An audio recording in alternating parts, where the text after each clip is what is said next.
Hey guys, how we doing today? Welcome to my English class. Everybody sit down, find a seat. No need to fight over seats. There are plenty of seats. Come in, come in. English class has begun. All right. So, as you know on this channel, I keep it real. That's my middle name. My name is Profe Real Lau. Kidding, but it should be because I'm always keeping it real on this channel.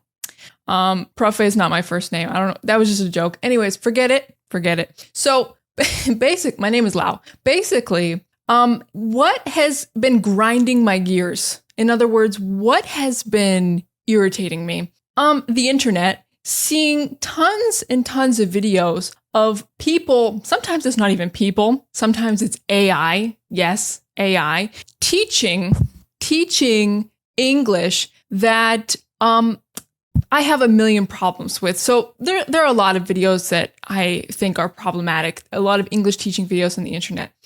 And there are some that are not necessarily problematic. Like I don't disagree with what they're like what they're teaching is not wrong. There are some that I think it's totally wrong. There are some that are not necessarily wrong, but I just feel like they are trying to find more and more phrases that exist in English just to be able to teach you something. When in reality, most people who are learning English on the internet are like I know that there are some people who are interested in writing and like academic writing, and they want like a huge vocabulary and they want to use all these fancy words and phrases and have colorful language. But for most people who are learning English, they just want to be able to have real, natural, realistic communication, everyday English. They want to be able to talk to native speakers and anybody else in English. They want to be able to communicate and understand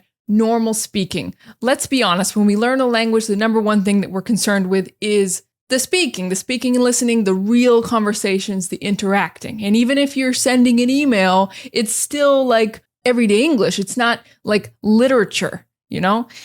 You're not like writing an academic essay.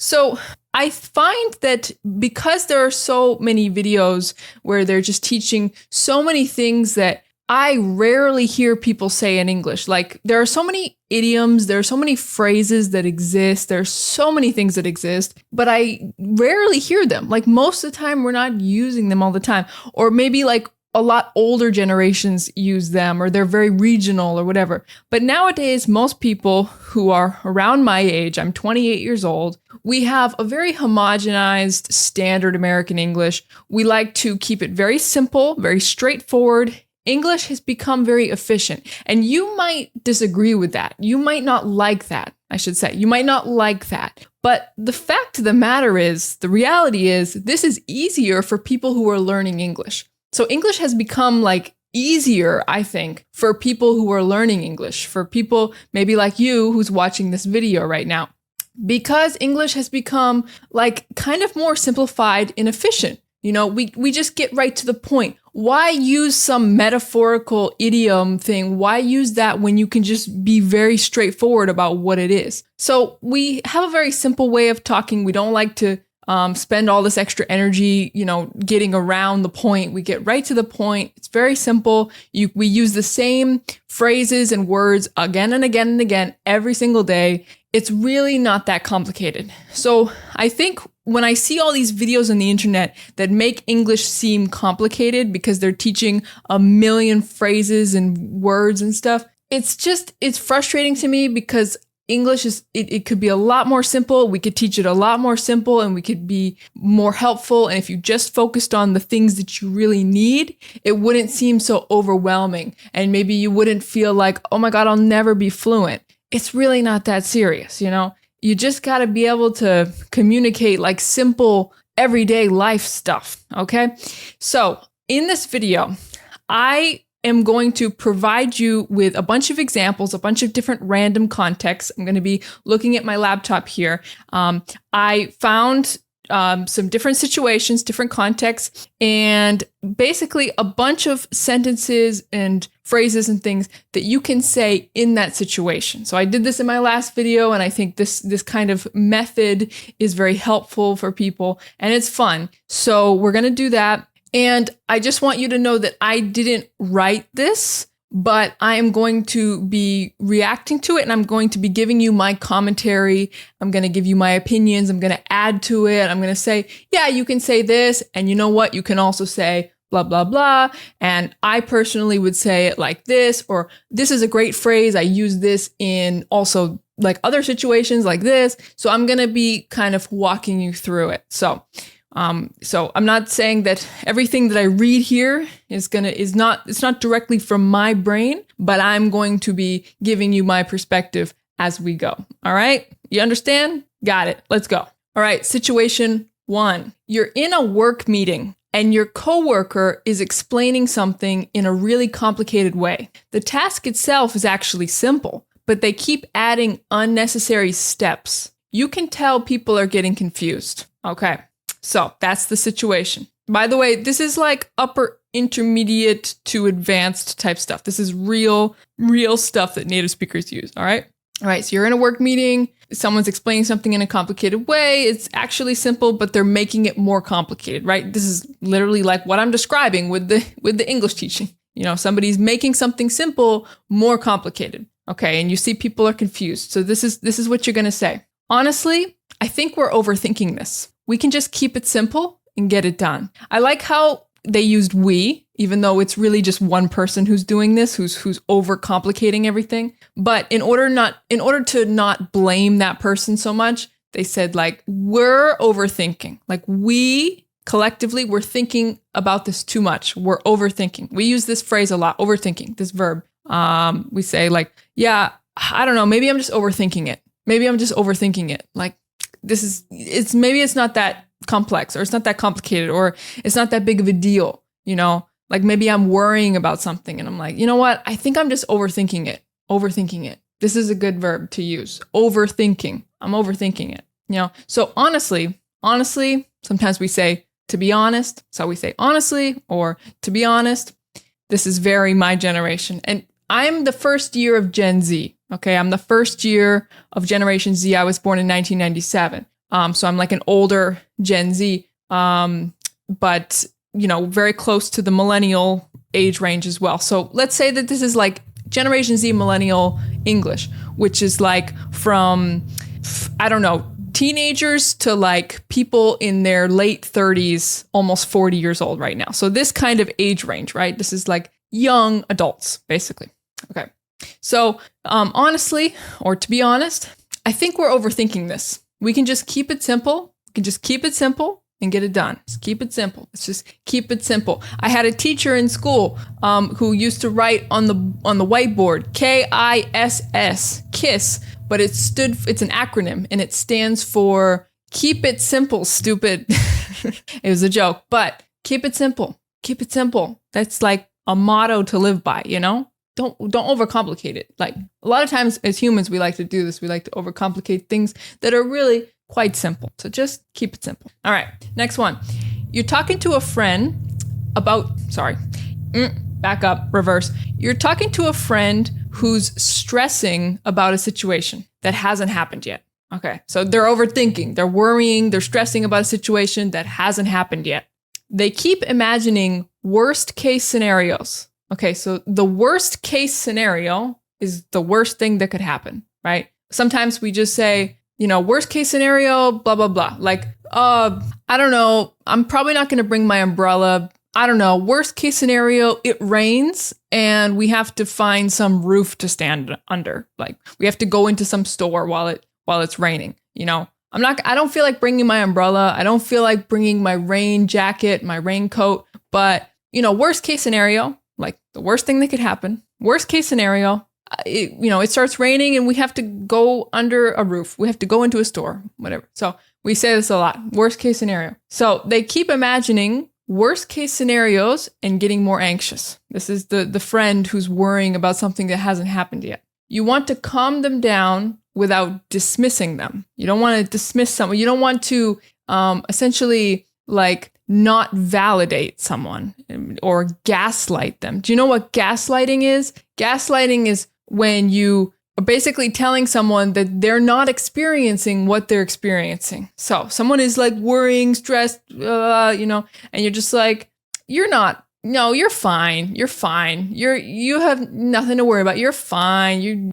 Stop stressing, stop worrying. Everything's fine. You're being ridiculous. Stop, you're not stressing. You're not, it's basically like invalidating someone's experience.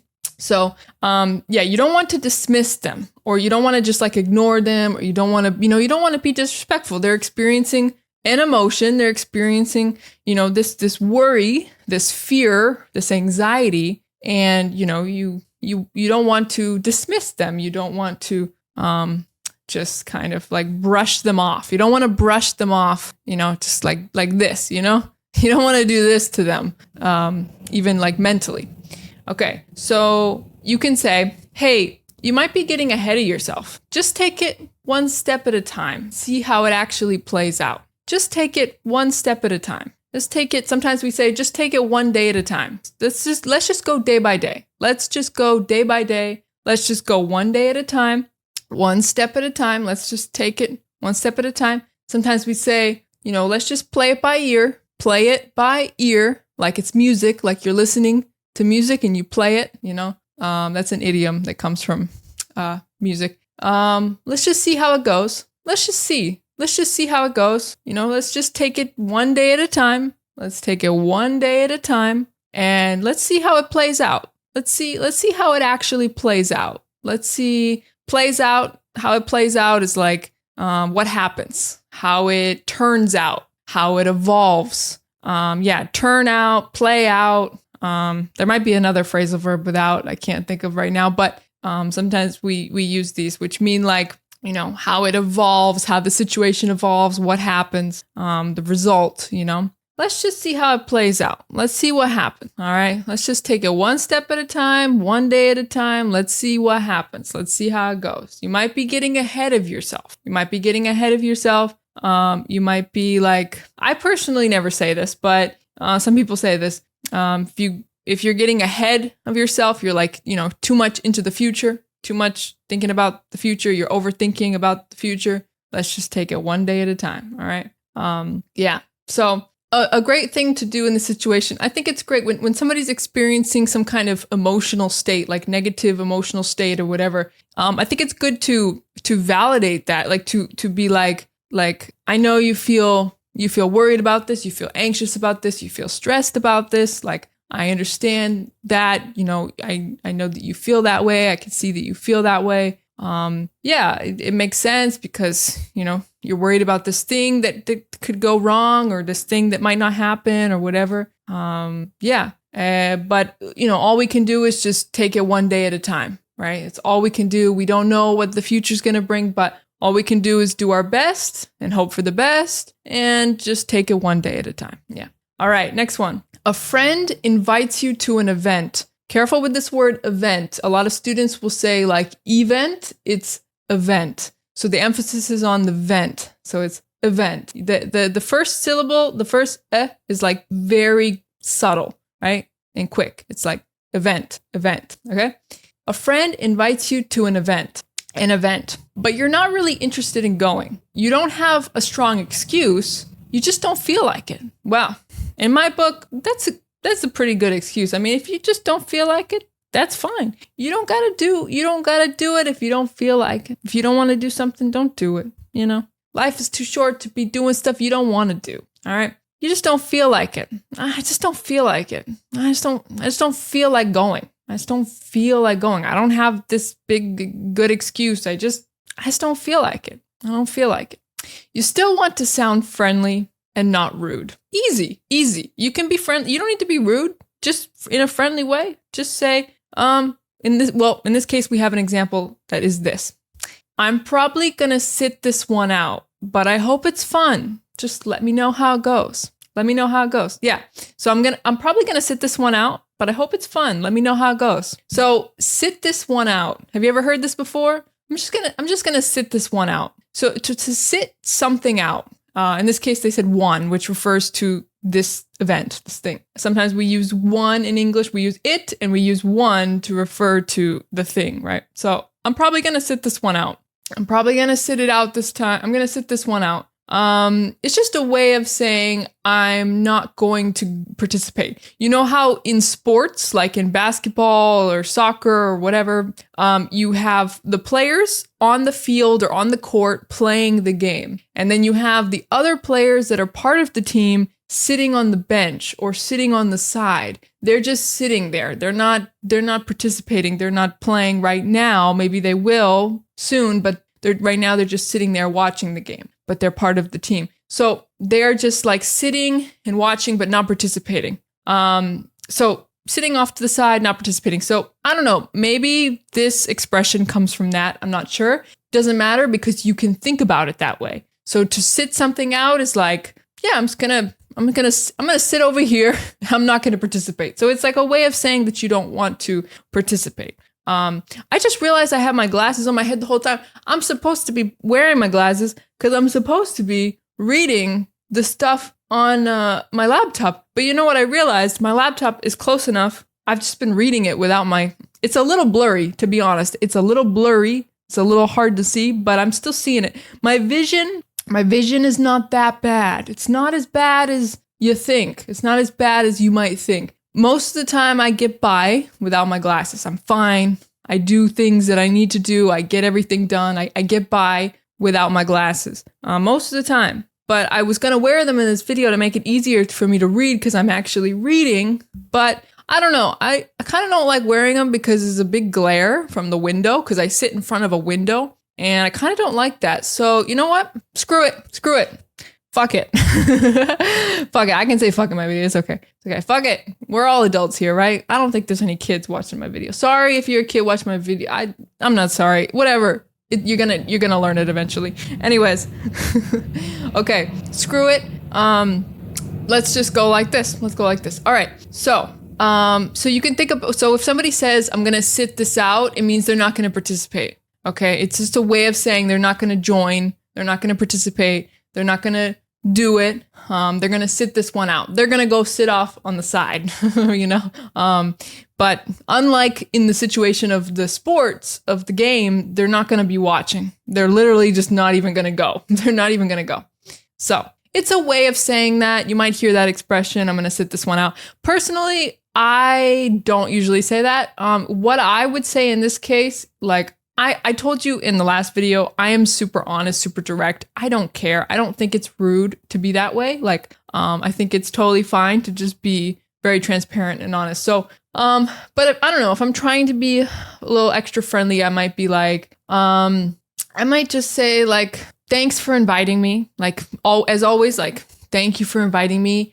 I just don't really, to be honest, I don't really feel like going. Like, I just feel kind of tired, or I don't really want to do anything that day. I wasn't really planning on doing that. I'm not really mentally prepared for it. I just feel like I'm just not in the mood. I'm not really in the mood for it. I just don't really feel like it. I'm just kind of trying to relax today or that day or whatever, depending on when this event is. Yeah, if you just don't feel like going, just be like, I don't think I have it in me. I don't think I have the energy in me, or I'm not in the mood for that. Or you could just be like, I think I'm going to pass on that because that's not really my thing. Like, maybe they invite you to a sports game and you're not really into watching sports. Like, you're not really into that. Or they invited you to some concert. You're not really interested in that music or that band or those people or artists or whatever. You could just say, that's not really my thing. That's not really my thing. Like, that's, thanks for inviting me, but I'm not really into that kind of music. I'm not really into that kind of, I'm not really into that sport. You know, I'm not really a sports guy, a sports girl. I'm not really a sports person. I'm not really a rock and roll. I'm not really a rock concert person. I'm not really a whatever. You know, you could just say, that's not really my thing. Thanks for inviting me. It's not really my thing. I'm not really in the mood. Thank you. Yeah, that's all you got to do. That's all you got to do. And if you have another reason, well, you can just say that. Recently, somebody invited me to their concert, their own concert. They are like an opera singer, and they invited me. But I had plans. I had already made plans. I already had plans that day for that day at that time. So I said, and those plans were very important to me. So I said, Oh man, I'm sorry. Thanks for inviting me. I wish I would go. I would love to go, but I can't that day. I can't because I have something else scheduled at that time. That I want to do. Yeah. Just be transparent. You'll find that if you're just very honest in English and you embrace this way of thinking and this way of being, which is very very honest, direct, very straight to the point, you'll sound good. You'll sound like a native speaker. Just get right to it. I watched this video. There's this channel this page on Instagram where this English teacher, she makes good videos. I like her videos. This is a good one. She makes videos teaching English, but she is a Spanish speaker. She's from Argentina. She makes videos in Spanish. So I can't remember her Instagram name right now, but you might have already seen her if you watch these kinds of videos on Instagram. But she's always telling people, like, just keep it simple. When you're just starting out with English, or even if you're just, even if you're intermediate or whatever, like, just focus on forming the most simple sentences in English you can, because a lot of times that will be right. And start with the person and then the verb. She always says persona verbo, like it's in Spanish, but she always says person verb, because a lot of times, maybe in your language, the structure or the way of saying something is kind of like opposite, or it's like something happens to me, or it's like verb and then person, or you have like an idiomatic expression you use or whatever. So when you're translating it to English, you're like trying to translate this complex thing into something equally complex. But a lot of times there is a simple, very simple way of expressing the same general idea. So if your mind just goes to that simple general idea, and you can just make sentences as simple as possible, honestly, there's a higher chance that it's going to be correct, or that people are going to understand you. And I've always said this, and because for me, I have learned other languages. I have learned Spanish and I have learned Portuguese. And I consider myself fluent in Spanish, even though there's a lot of complex, like native speaker level stuff that I don't use regularly. There's a lot of like expressions and a lot of ways, interesting, unique ways of saying things and expressing things that I don't even use. Like, my language in Spanish is very simple. It's very basic. It's not colorful, but I consider myself fluent because I can still, even with my like simple way of speaking, it's just very normal. It's very simple. It's very straight to the point. It's very standard. Like, it's very universal. It allows me to communicate with everybody. It allows me to get my point across. I just go for the most direct, simple way of expressing things. I just keep it, I don't have a huge advanced vocabulary, but I just, and I don't really know a lot of idioms in Spanish, but I find the path of least resistance. This is a good phrase in English. Finding the path, or taking the path of least resistance. Like, so the smallest amount of struggle, of resistance, of, obstacle, right? The easiest path, essentially. It's like taking the easiest path. So I'm always, when I'm speaking another language, like Spanish, for example, I'm always thinking about what is the easiest path in order to express this. Like, what is the easiest, most direct path I can take to express what I'm trying to express.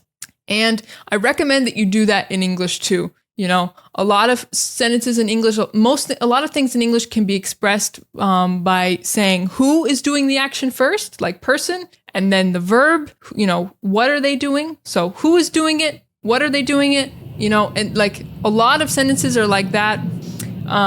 There's often a simpler way of expressing things, right?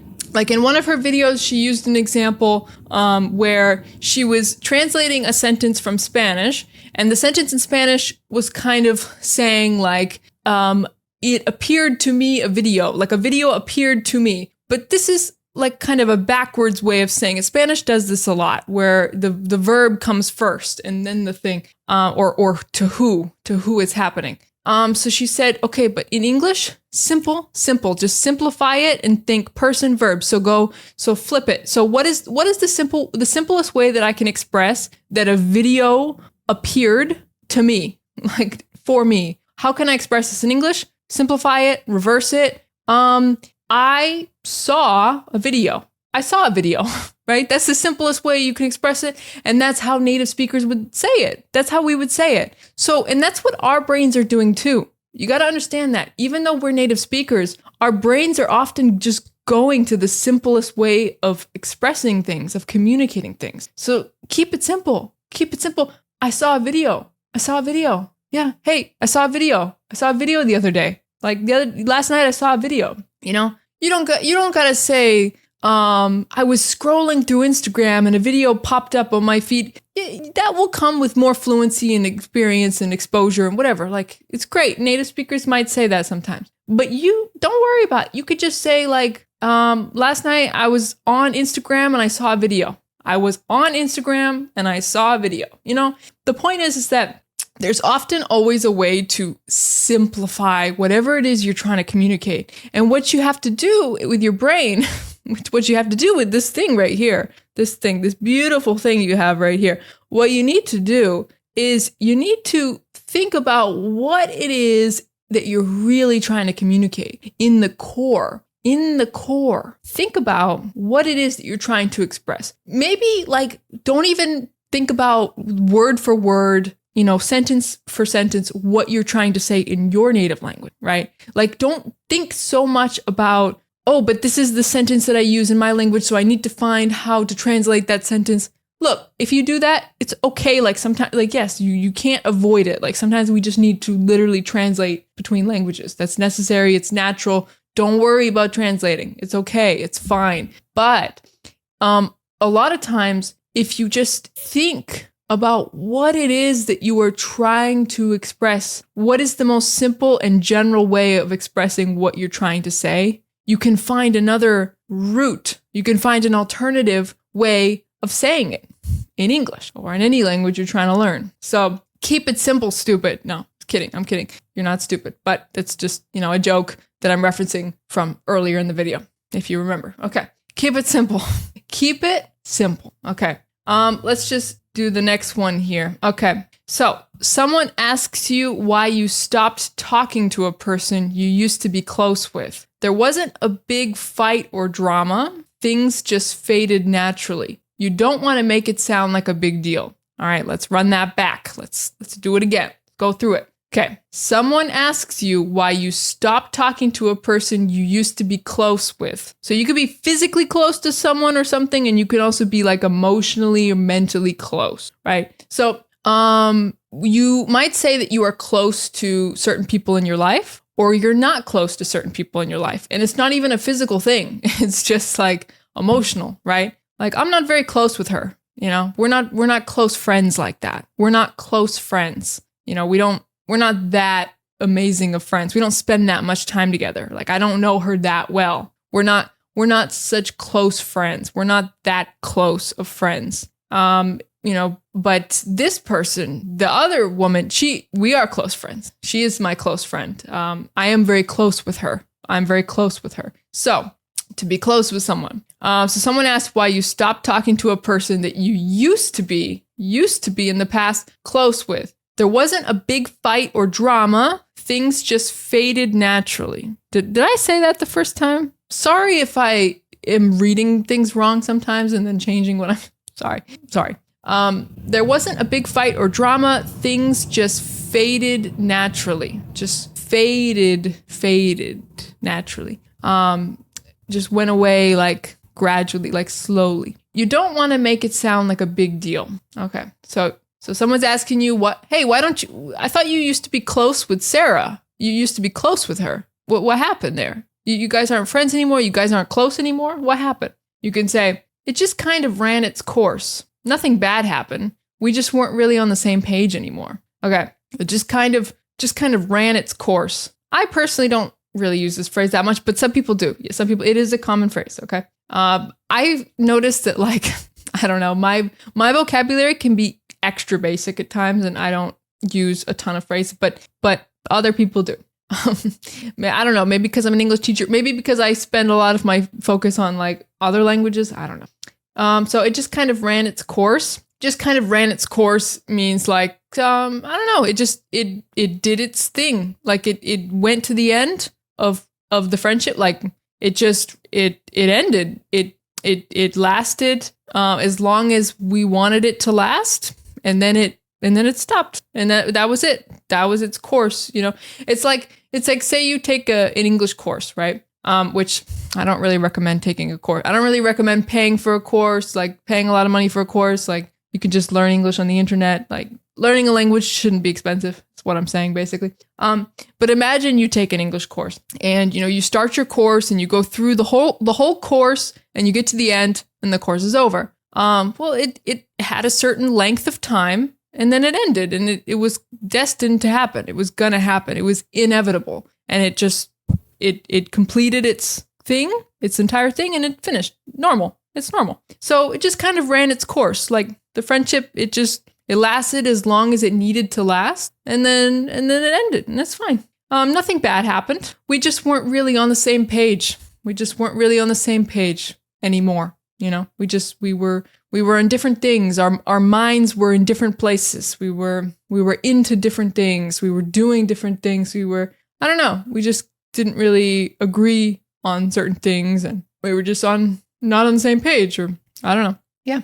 I personally would say in this situation that, we used to be close, but I don't know. I got busy living my life. She got busy living her life. We just started to do other things, hang out with other people, do other things. And we just stopped like making so much effort to maintain the friendship. We just kind of fell off. Like, we just kind of stopped making effort, or we just kind of grew apart. We grew apart. It's like, like if you're two plants and you grow in different directions like that, we grew apart. Yeah. We just like, I'm over here going this direction. She's going like this, and we're just, we're into different things. We have different focuses, different priorities, different whatever, it happens. People come and go. Not all friendships are meant to be lifelong. And, however, you do have to put some effort. If you value it, you do have to put some effort in. But if you don't value the friendship that much, then you don't put effort in, and it's fine.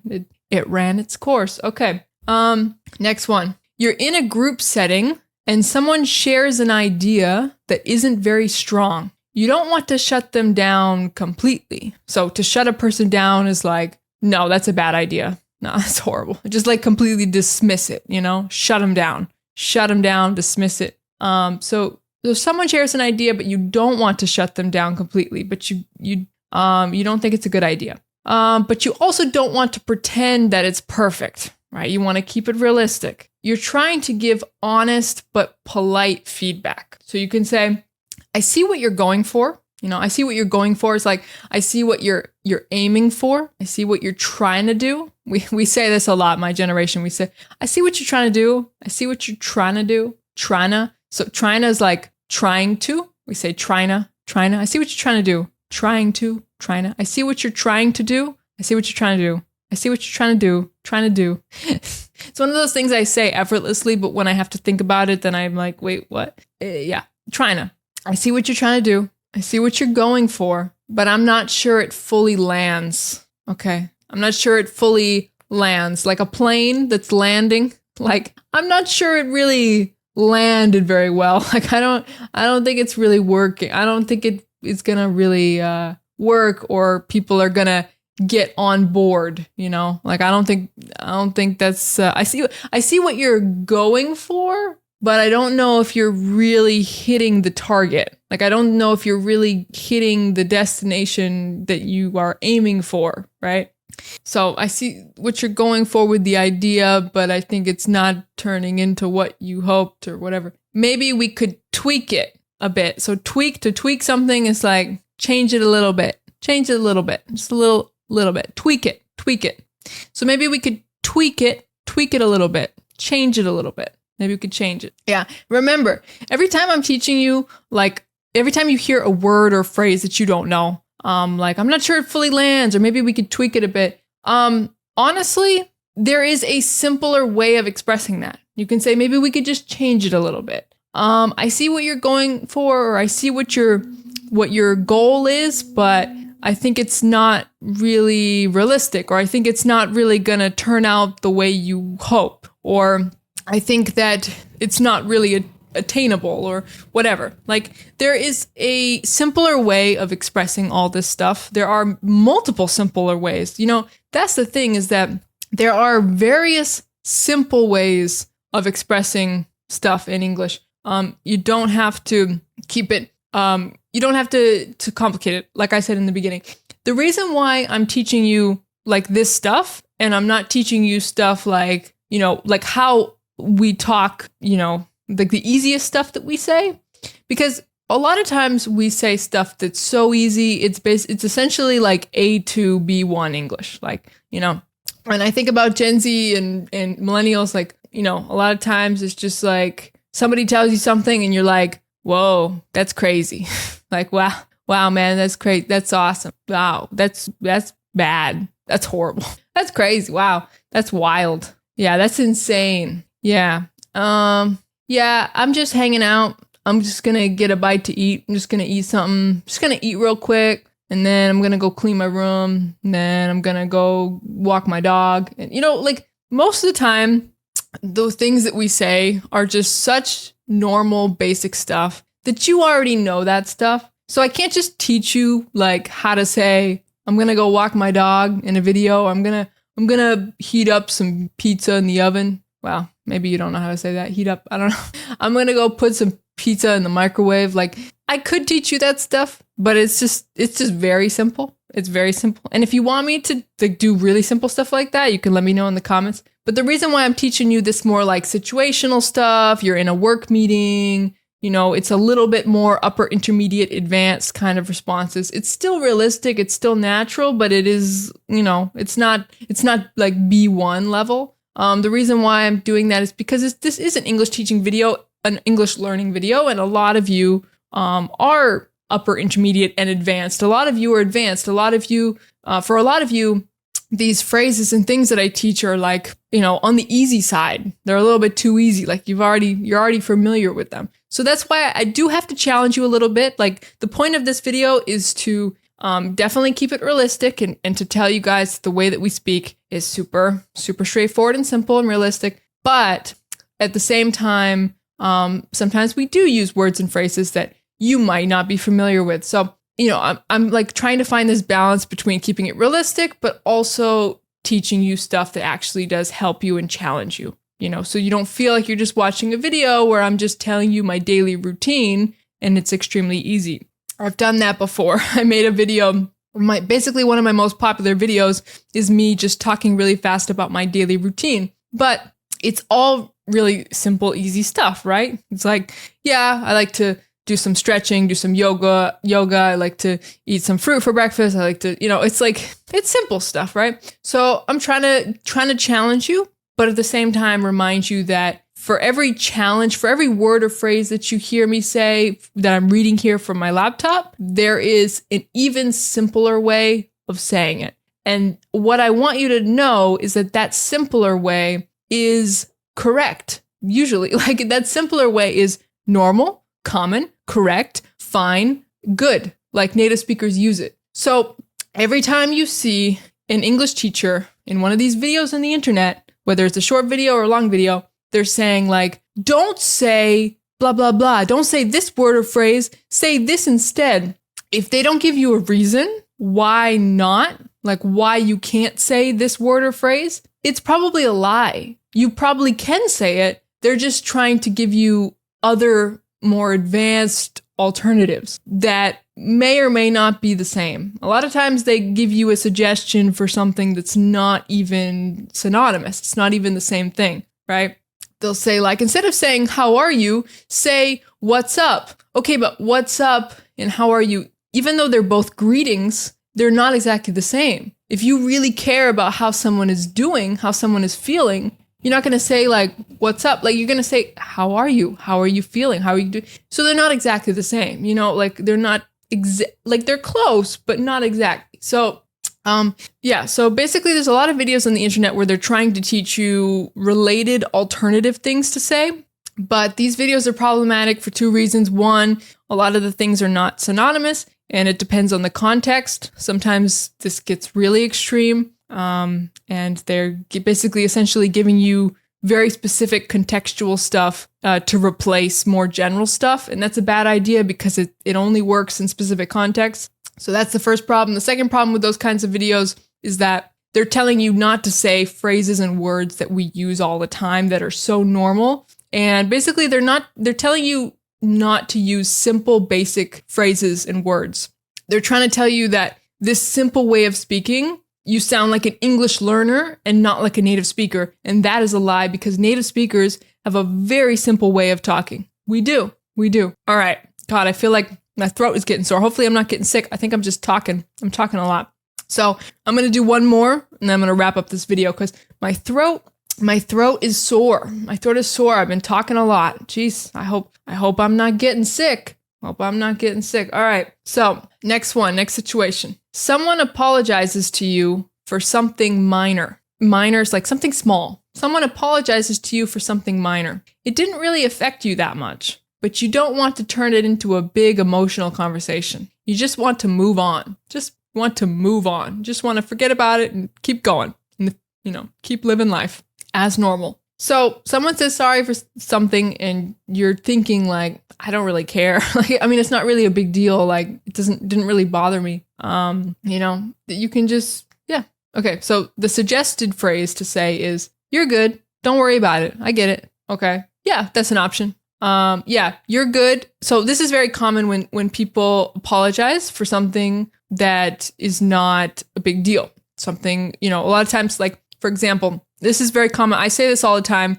Honestly, if the situation is more serious or complex, like if somebody's apologizing for something a bit more serious, even if it didn't bother you, if you can see that for them it's a bit more serious, then you might not use this phrase. But if it's something minor, if it's something small, like for example, if you're in public and somebody accidentally bumps into you, somebody bumps into you by mistake, and like with the elbows on the subway, on the metro, or I don't know, anywhere, literally anywhere, in the grocery store, they accidentally hit your cart or whatever. I don't know. But if somebody accidentally like does something that is a minor like disturbance or inconvenience, if it's a small thing like that, it's like an accident, it's not a big deal. They're probably going to be like, oh, sorry. It's not like a big apology. It's not like, I am really sorry. It's just like, oh, sorry. Like, sorry, my bad. Sorry. Oh, sorry.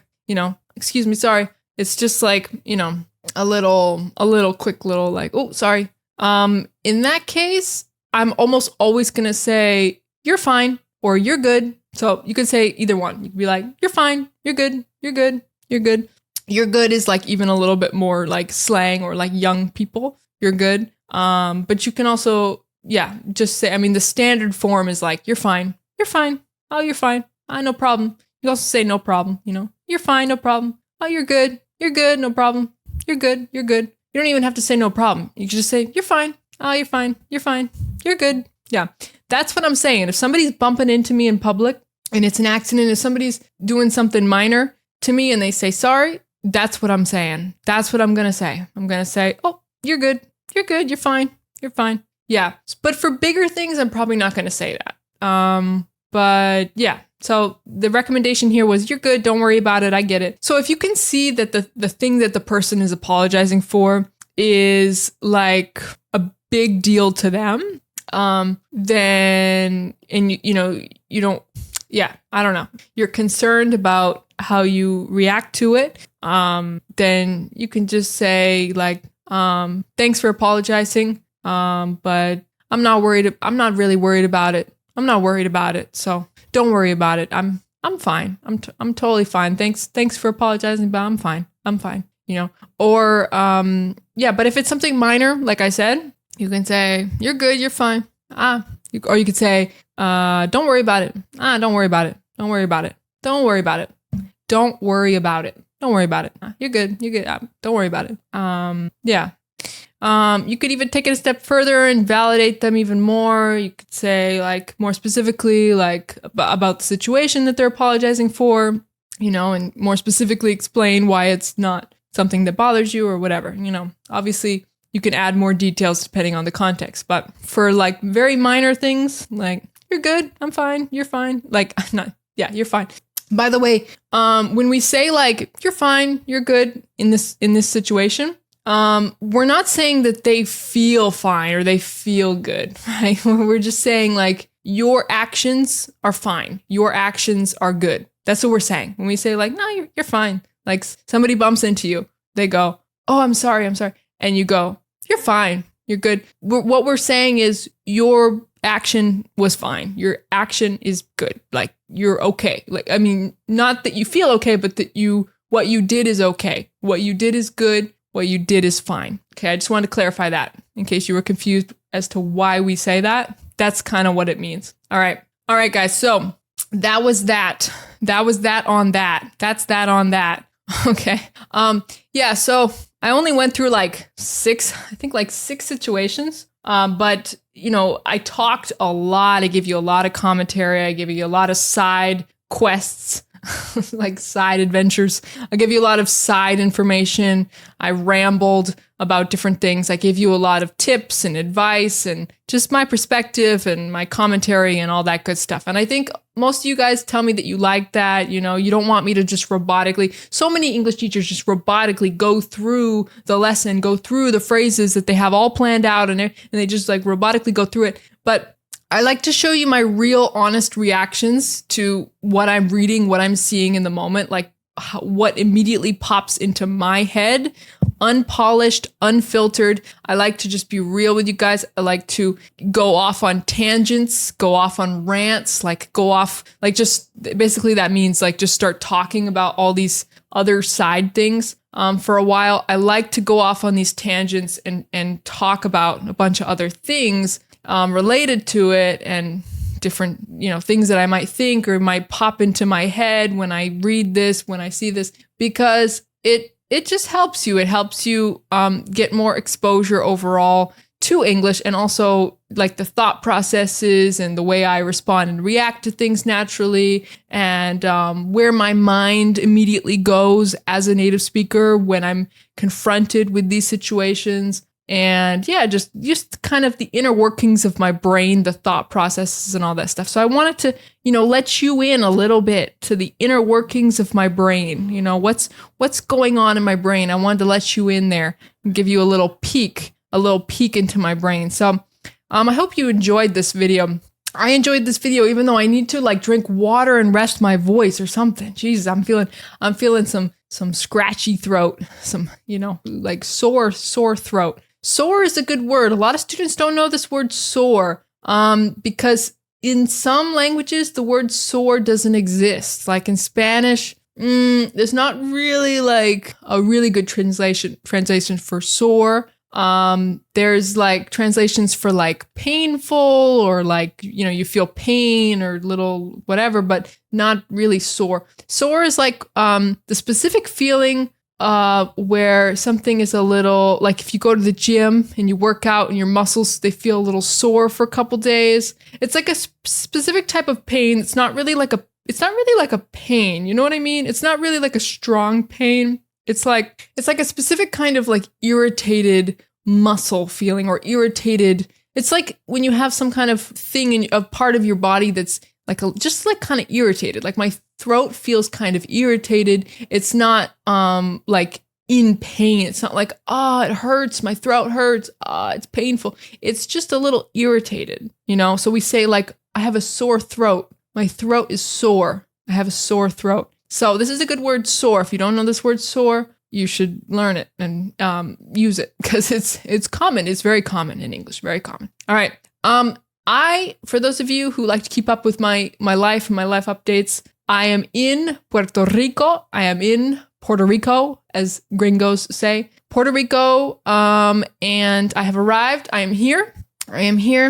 And I hope that all the quality of this video is good. I hope the visual and audio and everything quality is decent because I'm going to be here for a little while, I think, in this room. So yeah, so it's been great. The weather here is beautiful. It's my first time here in Puerto Rico. I'm loving it, loving the climate. Well, also, if you don't know the difference between weather and climate, you should learn the difference because when I say I like the weather, I'm talking to kind of about like the day to day, like, oh, it's sunny today.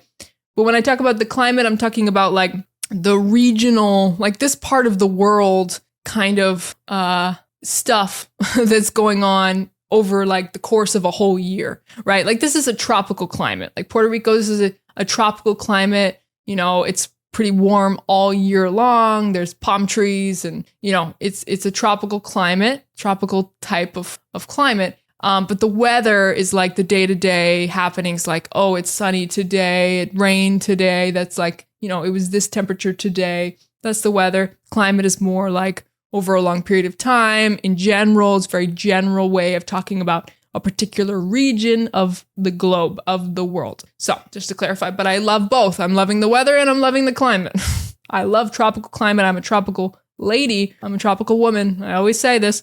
So I love it here for that reason. And also love that it's like, there's a lot of Spanish and English going on. It's a bilingual, very bilingual place. It is a US territory, but the main language is Spanish. So it's an interesting mix. I've never been in a Spanish speaking US territory unless if you don't count Miami. I have been there, but this is cool. I like it here. Yeah, I mean, I've only been here a couple days, but so far so good. All right. Thank you for watching the video to the end. Those of you who watch or listen to my videos until the end, you are a godsend. You are sent from God. I'm not a religious person, but you are divine. You are a blessing.